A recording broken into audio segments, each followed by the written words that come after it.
BJP की प्रचंड जीत, आपके स्क्रीन पर आंकड़े हैं। बीजेपी गठबंधन उत्तर प्रदेश में 325 सीट के करीब पहुंच रही है। समाजवादी पार्टी गठबंधन 24 पर, उत्तराखंड में बीजेपी को 57 सीटें हैं, वहां भी सरकार बन रही है। गोवा में हालांकि उनको नुकसान है, वहां पर वो 13 पर रुक रहे हैं, कांग्रेस 17 पर। स्पष्ट बहुमत किसी को नहीं है, तो देखना होगा सरकार किसकी बनती है, लेकिन आम आदमी पार्टी का वहां खाता नहीं खुला है। पंजाब में कांग्रेस की बड़ी जीत है, 77 सीट उसे मिली है। आम आदमी पार्टी पहली बार चुनाव लड़ रही थी, उसके खाते में 20 है, और अकाली बीजेपी गठबंधन 18 पर है। मणिपुर में बीजेपी के लिए अच्छी खबर है कि वो 0 से सीधा 21 पर पहुंच रहे हैं, और हो सकता है सरकार बनाने के करीब भी पहुंच जाए। हमारे साथ सैयद शहनवाज हुसैन बीजेपी के प्रवक्ता हैं, अरविंद मोहन सीनियर जर्नलिस्ट, और हमारे मैनेजिंग एडिटर राणा यशवंत भी हमारे साथ बने हुए हैं। शहनवाज हुसैन साहब, एक बात जरा दर्शकों के लिए समझाइए कि अमित शाह ने भी जब प्रेस कॉन्फ्रेंस की थी तो उन्होंने कहा उत्तर प्रदेश की जीत जो है वो अप्रत्याशित जीत है, इतने आंकड़े आप लोगों ने भी नहीं सोचे थे। तो फिर ये आंकड़े आए कैसे? 2-3 वजहें जो आपको शुरुआती तौर पर समझ में आ रही हैं कि आखिर हुआ क्या उत्तर प्रदेश में कि ये जबरदस्त जीत आपको मिली।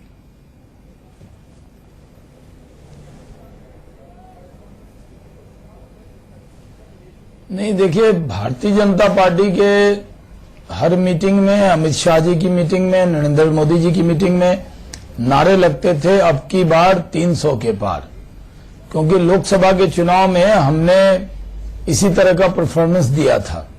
उत्तर प्रदेश में पिछले 15 साल से बसपा सपा की ही सरकार रही और लोग एकदम नाउम्मीद हो गए थे। लोगों को लगने लगा था कि आखिर एक बार बसपा को हटाते हैं तो सपा को लाते हैं, सपा को हटाते हैं तो बसपा को लाते हैं। लेकिन जब प्रधानमंत्री नरेंद्र मोदी जी ने तय किया कि वो काशी से सांसद के तौर पे लड़ेंगे जनता की डिमांड पर, और उन्होंने कहा मैं आया नहीं हूं, मुझे गंगा ने बुलाया है, वो बात लोगों के मन में बैठ गई। उनको लगा कि आज काशी का सांसद, उत्तर प्रदेश का सांसद देश का प्रधानमंत्री है, पूरे देश को बदल रहे हैं, और बहुत चीजें असर की हैं। देखिए, भारतीय जनता पार्टी के बारे में परसेप्शन जो बनता था कि इनके पास ये वोट है, ये वोट नहीं है, नरेंद्र मोदी जी ने उस सारे मिथक को तोड़ा है। अब गरीब को लगता है कि गरीबों का एक ही नेता देश में है, वो प्रधानमंत्री नरेंद्र मोदी जी को गरीब के नेता के तौर पे देखते हैं। शहनवाज हुसैन साहब, कहा यह भी जा रहा है जनधन खाता कि मुस्लिम महिलाओं ने बीजेपी के लिए वोट किया बढ़ चढ़कर, क्योंकि उज्ज्वला योजना के तहत उनके घर सिलेंडर पहुंचाए गए। ट्रिपल तलाक जैसा मुद्दा आपने बड़े जोर शोर से उठाया, तो खासतौर पर मुस्लिम महिलाओं ने भी आपके लिए वोट किया है। और मायावती को जो बात समझ में नहीं आ रही कि मुसलमान बहुल इलाके में आप कैसे जीत गए, उसकी वजह शायद यही है। देखिए, देखिए, मेरे ट्विटर पे जाइएगा, जब मैं बलिया में सिकंदरपुर में कैंपेन कर रहा था तब मैंने उस पर, मैं जब नीचे उतरा तो एक महिला जोर जोर से बोल रही थी, मैं वहां रुका और मैंने उसका नाम, मैंने पूछा क्या बात है, तो वो कहती थी कि मैं जान चली जाए बीजेपी को वोट दूंगी, मोदी को वोट दूंगी। और मेरे एक साथी ने वो वीडियो बनाया, मैंने वो वीडियो ट्वीट किया, हजारों लोगों ने उसको लाइक किया और बहुत वायरल हुआ। और उससे मैंने पूछा कि क्यों बीजेपी को वोट देंगे, क्यों मोदी जी को वोट देंगे। बोले साहब, हमें 2 किलो रोज हम जलावन मंगाते थे, उससे आंख में धुआं लगता था, मोदी जी ने गैस दिया है, कुछ भी हो जाए, कोई बहका ले, मैं मोदी जी को वोट दूंगी। शहनवाज जी कही, उस वीडियो को मैंने ट्वीट किया। तो मैं आपकी इस बात की तायद करता हूं जो आपने कहा। जी, मैं ये कह रहा हूं कि ये कहना तो बड़ा आसान है, लेकिन उत्तर प्रदेश में जिस तरीके से मतदान होता है वो ट्वीट किया है। 1 मिनट के लिए मुझे सुनिएगा। जिस तरीके से उत्तर प्रदेश और बिहार में चुनाव होते हैं उसमें यह सब जो उदाहरण है ये काम करते नहीं है। माना यह जा रहा है कि जो मुस्लिम वोट है वो टूट गया बीएसपी और एसपी के बीच में, और इसका फायदा जो है वो आपको मिल गया, क्योंकि आपने तुष्टीकरण की नीति का हवाला देकर के बीएसपी और एसपी की पुरानी सरकारों पर हमला बोला, और उस तुष्टीकरण की नीति के चलते हिंदू सेंटीमेंट को आपने जगाया और हिंदू सेंटीमेंट को आपने अपनी तरफ किया, और मुस्लिम वोट जो है वो बीएसपी और एसपी के बीच में कंफ्यूज होकर के टूट गया। इसका फायदा आपको मिल गया।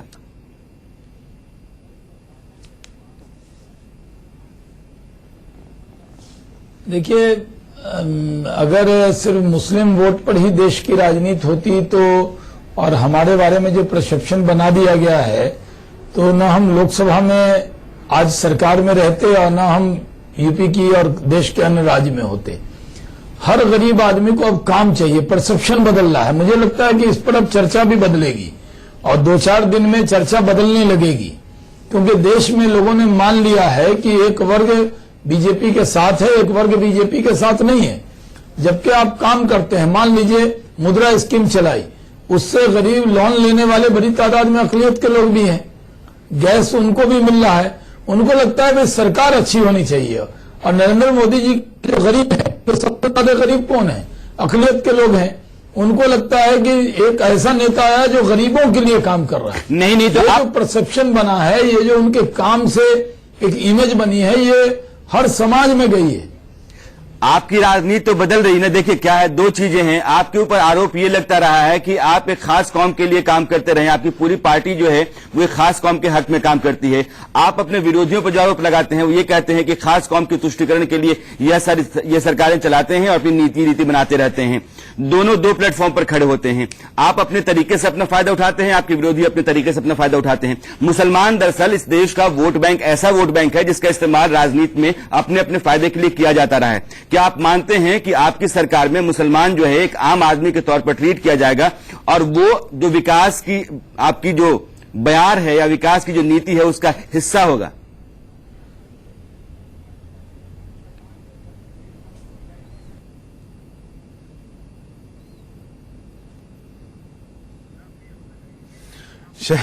शहनवाज हुसैन से हमारा संपर्क टूट गया है, शायद कुछ टेक्निकल समस्या है, हम उनके पास लौटेंगे और ये सवाल लेंगे। लेकिन उससे पहले अखिलेश यादव ने जीत के बाद, हार के बाद क्या कहा है और बीजेपी की जीत के बाद क्या रिएक्शन दिया है, वो एक बार जल्दी से दर्शकों को दिखा देते हैं। कभी कभी लोकतंत्र में समझाने से वोट नहीं मिलता है, बहकाने से वोट मिलता है। इसलिए मैं समझता हूं पहली कैबिनेट के फैसले के इंतजार करिए कि किसानों के सभी कर्जे माफ हो जाएंगे। अगर प्रधानमंत्री जी ने कहा होगा तो शायद उत्तर प्रदेश के किसानों के साथ साथ देश के किसानों के भी कर्ज माफ होंगे। और फिर एक्सप्रेस वे पसंद नहीं आया तो शायद उत्तर प्रदेश में बुलेट ट्रेन आएगी। तो अखिलेश यादव कह रहे हैं कि कई बार बहकाने से वोट मिल जाता है। अरविंद मोहन साहब, एक बात जरा समझाइए कि अगर बीजेपी अपने बलबूते पर 300 के पार जा रही है। जी शहनवाज साहब, आप बात रख लीजिए, फिर मैं सवाल पूछ लूंगा, बात पूरी कर लीजिए।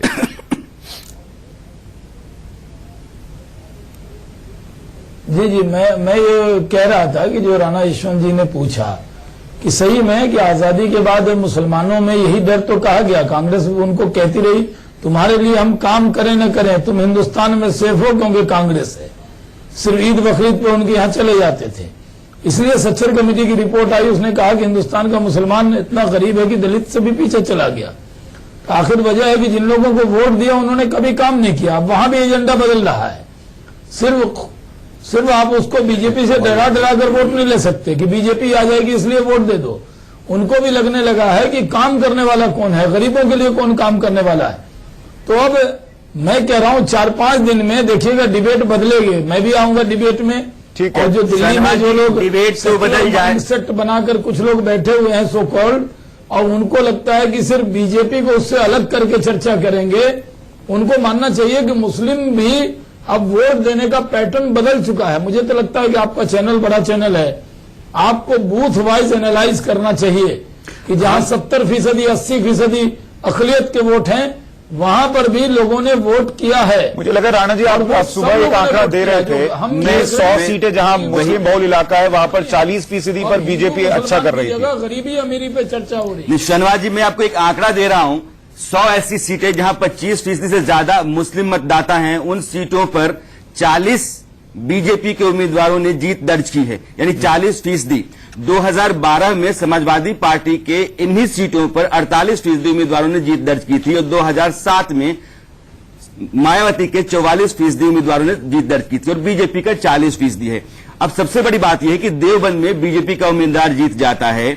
अगर सहारनपुर से इमरान मसूद हार जाते हैं तो एक सवाल ये उठता है, जो बार बार मायावती भी कहती हैं कि कहीं ऐसा तो नहीं है कि कुछ गड़बड़ी हो गई और ईवीएम मशीन में ही कुछ छेड़छाड़ हो गई। ये एक दूसरा मामला है, मैं उस पर नहीं आना चाहता हूं। जहां से मैंने आपको छोड़ा था मैं आपको वहीं पकड़ना चाहता हूं। आप कहते हैं कि ठीक है, अकलियत के लोग हैं, इनको बराबरी का हक मिलना चाहिए, इनके साथ भी वही सलूक हो जो नागरिक के साथ होता है, यह भी बेहतरी के दरकार इनको है और इनकी बेहतरी होनी चाहिए। लेकिन जब गोरखपुर की गलियों में जय श्री राम के नारे लगेंगे और प्रधानमंत्री जब होली और रमजान की बात करेंगे तो ये कौम डरेगी ना सर।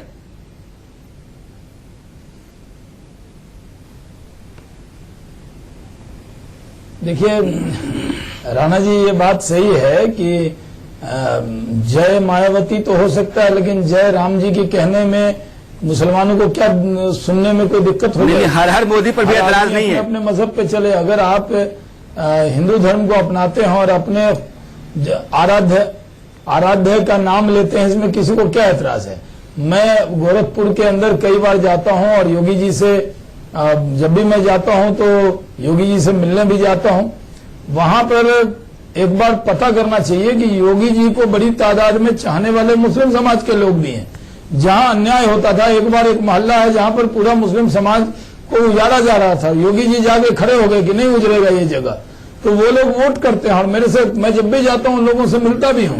तो ईमानदाराना काम, ईमानदारी से जो काम करेगा वो दिल में जगह बनाएगा। ठीक है। दूसरी बात आप कह रहे हैं नारे का कब्रिस्तान और शमशान। प्रधानमंत्री नरेंद्र मोदी जी ने सबका साथ सबके विकास के नारे को आगे बढ़ाया। उन्होंने कहा कि अगर कब्रिस्तान के लिए फंड मिले तो शमशान के लिए। शहनवाज जी, ये बहुत अच्छी बात आप कह रहे हैं कि मुसलमानों ने भी अब अपना पैटर्न बदला है और संभव है कि उसने बीजेपी के लिए वोट किया हो। जैसे आंकड़े राणा जी दे रहे थे कि 100 में से अगर 40 सीटें ऐसी हैं जहां पर बीजेपी कैंडिडेट जीत रहे हैं, तो इसका मतलब पैटर्न बदला है। और अगर ये बदला है तो बीजेपी को भी सबको साथ लेकर चलना होगा। को नहीं बैठा हूं, ठीक है। मैं कह रहा हूं गरीबों ने वोट किया, चाहे वो हिंदू थे या मुस्लिम थे या पिछड़े थे या आगड़े थे। ठीक है। जो गरीब हैं, पिछड़े हैं, जो पिछड़ गए हैं, उनको लगता है कि भारतीय जनता पार्टी के नेता नरेंद्र मोदी में उनको उम्मीद। सर, मैं इस पर लौटूंगा। अरविंद मोहन भी आपसे एक सवाल पूछना चाह रहे हैं। केशव प्रसाद मौर्य जो प्रदेश अध्यक्ष थे बीजेपी के, उनसे बात की हमारे सहयोगी प्रकाश ने, हम आपको सुनवाते हैं वो क्या कह रहे हैं। हमारे साथ हैं बीजेपी उत्तर प्रदेश के अध्यक्ष केशव मौर्य जी। केशव मौर्य जी, इतनी बड़ी जीत की उम्मीद थी? निश्चित तौर से उम्मीद थी। भारतीय जनता पार्टी के कार्यकर्ताओं के परिश्रम के बल पर, माननीय नरेंद्र मोदी जी के नेतृत्व में जो केंद्र की सरकार है, उस सरकार के करिश्मे के बल पर और 14 वर्ष से सपा बसपा की दोनों सरकारों के द्वारा की गई लूट के कारण से मैं ये मानता था कि भारतीय जनता पार्टी ऐतिहासिक विजय दर्ज करेगी। और हम लोग शुरू से नारा लगा रहे थे कि अब की बार 300 पार, और जनता ने 300 पार किया। मैं जनता को बहुत सम्मान पूर्वक उनको नमन करता हूं और उन्होंने जो आशीर्वाद दिया उसका सम्मान भारतीय जनता पार्टी बनाएगी। ये पूरी तौर पे क्या माना जाए मोदी जी की जीत है? बीजेपी की तो है, पर मोदी जी एकमात्र चेहरा थे, कोई मुख्यमंत्री का चेहरा नहीं था, वही पूरी तौर पे चुनाव लड़ रहे थे। मोदी वर्सेज ऑल था। निश्चित तौर से माननीय मोदी जी के खिलाफ अगर कोई लड़ेगा तो उत्तर प्रदेश की जनता उसे बर्दाश्त नहीं कर सकती, देश नहीं बर्दाश्त कर सकता। और उत्तर प्रदेश की जनता ने उसका जवाब दिया है, क्योंकि सब ने मोदी जी को टारगेट किया था और जनता ने मोदी जी के साथ खड़े होकर के कहा कि अगर मोदी जी गरीबों के पहरेदार हैं तो गरीब आदमी भी मोदी जी के लिए सपा बसपा और कांग्रेस से मुक्त यूपी बनाने के लिए पहरेदार के रूप में कमल खिलाने का काम। तो केशव प्रसाद मौर्य भी कमोबेश वही बात कर रहे हैं जो बीजेपी का हर नेता कह रहा है कि क्रेडिट जो है वो नरेंद्र मोदी को जाता है, जिन पर लोगों ने भरोसा जताया है कि वो उत्तर प्रदेश का विकास करके देंगे। हमारे साथ शहनवाज हुसैन है। अरविंद मोहन साहब, एक सवाल ये है, अखिलेश यादव को जब हम सुन रहे थे तो उन्होंने कहा कि कई बार वोटर समझ नहीं पाता और उसको बहका दिया जाता है। अगर कोई पार्टी 300 का आंकड़ा उत्तर प्रदेश में पा रही है तो इसका मतलब यह है कि उसका स्ट्राइक रेट पहले फेज से बहुत बढ़िया था। ऐसा नहीं कि उसने 2 फेज के बाद उसको पकड़ना शुरू किया, उसने पहली गेंद से रन बनाने शुरू किए होंगे, तभी वो 300 के पार गई है। क्या इसका मतलब यह है कि बाद के जो बयान थे उससे ध्रुवीकरण होने की बजाय पहले फेज से लोगों ने मोदी में भरोसा जताया था और ये बहकाने वाली बात थोड़ी आधार उसका कमजोर दिखता है? बहकाने वाली बात या ईवीएम में छेड़छाड़ वाली बात, मुझे लगता है ये हार के बहाने हैं, इसको बहुत सीरियसली नहीं लेना चाहिए। असली चीज ये है कि अभी उत्तर प्रदेश 14 से उसी मोड पे है और नरेंद्र मोदी और बीजेपी की सफलता यही है कि इन्होंने यूपी को उसी मोड में रखा जिसमें 14 उन्होंने इतनी जबरदस्त सफलता पाई। वोट का परसेंटेज भी आप देखेंगे तो वही है, चुनावी वायदों का चरित्र भी लगभग वही है। उत्तर प्रदेश में सरकार उनकी नहीं थी तो ये वोटर को लगता है कि अगर उत्तर प्रदेश में भी सरकार तो ये चीज अगर बिहार में कैरी ऑन नहीं हो पाई 2014 वाली, यूपी में क्यों हो गई? बिहार में कैरी ऑन इसलिए नहीं हुई कि बिहार में एक मेजर शिफ्ट पॉलिटिकल हुआ लालू और नीतीश का मेल, जिसने सोशल, अगर यहां भी बीएसपी एसपी मिल गए होते या महागठबंधन बन जाता तो अभी भी आप देखिए 50% वोट एसपी बीएसपी और कांग्रेस के पास है, तो फिर एकदम सीन बदल जाता। वहां फिर सीमेंट का काम किया था आरएसएस प्रमुख के बयान ने कि रिजर्वेशन पे पुनर्विचार होगा, तो उसने और भी सीमेंट कर दिया सबको।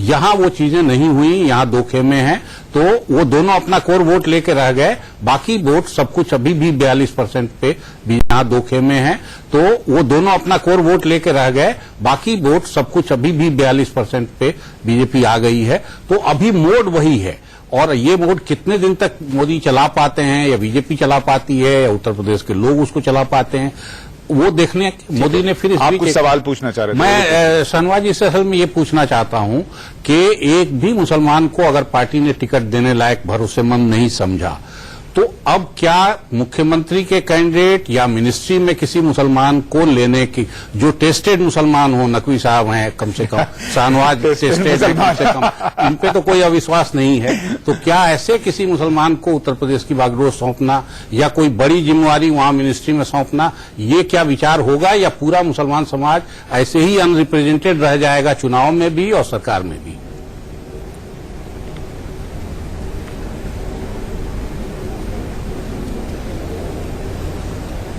देखिए, अरविंद जी बहुत वरिष्ठ पत्रकार हैं और मैं बहुत सम्मान इनका करता हूं। मैं ये कह सकता हूं कि हम लोगों ने अभी मणिपुर में एक टिकट दिया था, लिलोंग में, और वो सीट में अच्छे से वो लड़ा, नहीं जीत पाया। मुझे ही पार्टी ने टिकट दिया था लोकसभा का भागलपुर से, और मैं वहां भी मैं जीत नहीं पाया।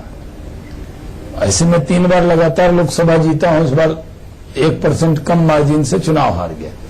तो जब भी कैंडिडेट तलाशते हैं तो वो कम से कम लड़ने लायक पैमाना बनता है कि जितने कैंडिडेट हैं।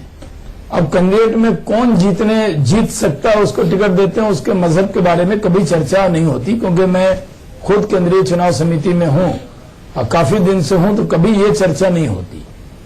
हम इतना कह सकते हैं कि जो हमारी सरकार बनी है वो बिना भेदभाव के काम करेगी, सबकी चिंता करेगी, किसी की उपेक्षा नहीं करेगी, और सरकार में बहुत से स्थान होते हैं, जो उपयुक्त लोग होंगे उनका उपयुक्त इस्तेमाल होगा सरकार में। ठीक है शहनवाज जी, एक और सवाल। भेदभाव नहीं होगा। बिल्कुल साफगोई से बताइएगा, यूपी की हमने इतनी बात कर ली और आप बहुत साफगोई से जवाब भी देते हैं। पंजाब में आम आदमी पार्टी का जो हाल हुआ और गोवा में उनका खाता भी नहीं खुला, इस बात की कितनी खुशी है बीजेपी को?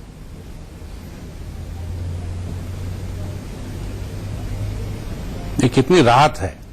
खुशी तो राहत से ही आएगी सर। वो उनकी पार्टी है, हम तो अपनी पार्टी के लिए नहीं, हम तो अपनी नहीं, हम अपनी पार्टी के लिए तय करते हैं, यानी खुशी और गम तो हमारे लिए अपने लिए होता है। अब उनके गम में तो कोई हम भागीदार नहीं हो सकते।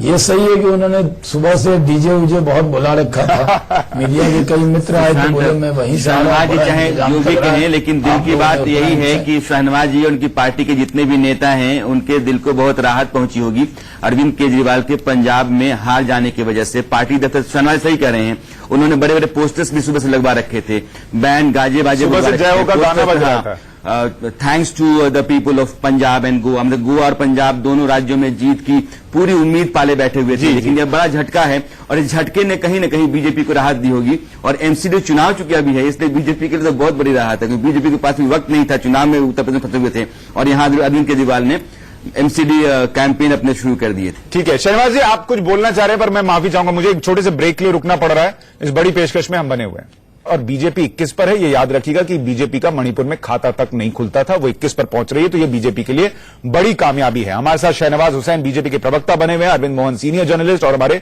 मैनेजिंग एडिटर राणा यशवंत भी बने हुए हैं। लेकिन हम चर्चा को आगे बढ़ाएं उससे पहले आपको दिखाते हैं कि प्रधानमंत्री नरेंद्र मोदी ने आज क्या ट्वीट किया, ये नतीजे आने के बाद।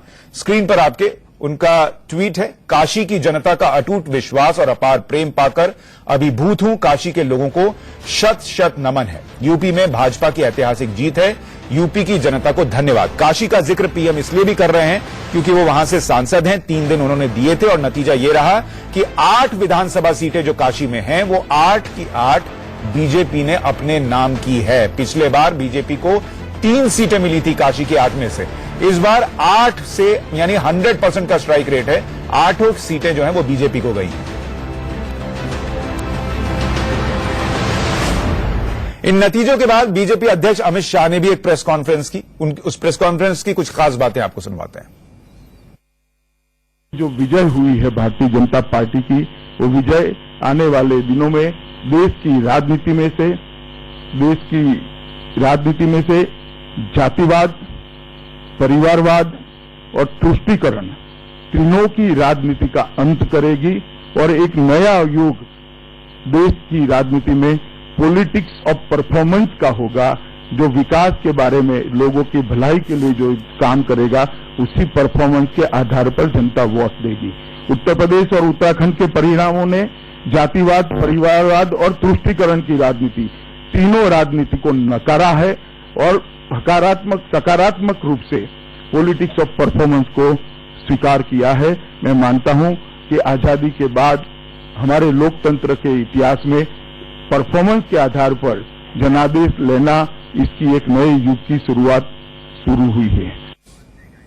तो पॉलिटिक्स ऑफ परफॉर्मेंस का जिक्र कर रहे थे अमित शाह। और अगर आप आंकड़े देखिएगा, उत्तर प्रदेश में बीजेपी को 39.7% वोट शेयर मिला है जहां पर उसने चुनाव लड़ा है, जो कि अगर आप गठबंधन को मिला दीजिए तो कमोबेश 2014 के जो आंकड़े थे 42-43% वोट शेयर का, वहीं जाकर रुकता है। तो आपको पता लग जाएगा कि कैसे 2014 से लेकर 2017 तक जो मोमेंटम बीजेपी ने यूपी में गेन किया था 73 सीट जीतकर, उसको इन चुनावों में भी कायम रखा है। राणा यशवंत हमारे साथ बने हुए, अरविंद मोहन सीनियर जर्नलिस्ट बने हुए। राणा जी, एक बात बताइए, उमर अब्दुल्ला ने आज एक ट्वीट किया और उन्होंने कहा कि पीएम का जो इस वक्त कद हो चुका है, लोगों को 2019 को छोड़कर 2024 का चुनाव तैयारी, ये वो ट्वीट है, ये बीजेपी की सुनामी है। 2019 को भूल जाइए, 2024 की तैयारी करे विपक्ष। तो ये बहुत बड़ा स्टेटमेंट है।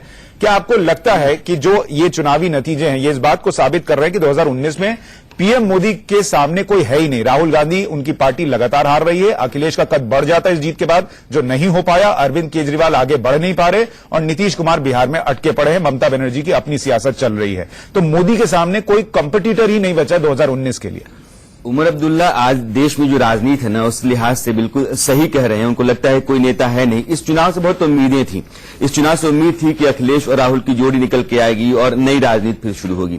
इस चुनाव से उम्मीद थी कि पंजाब में अगर अरविंद केजरीवाल निकल के आते हैं तो मोदी के खिलाफ जो ध्रुवीकरण होगा नेताओं का, उसका हिस्सा वो भी हो सकते हैं, एक मजबूत चेहरा वो हो सकते हैं।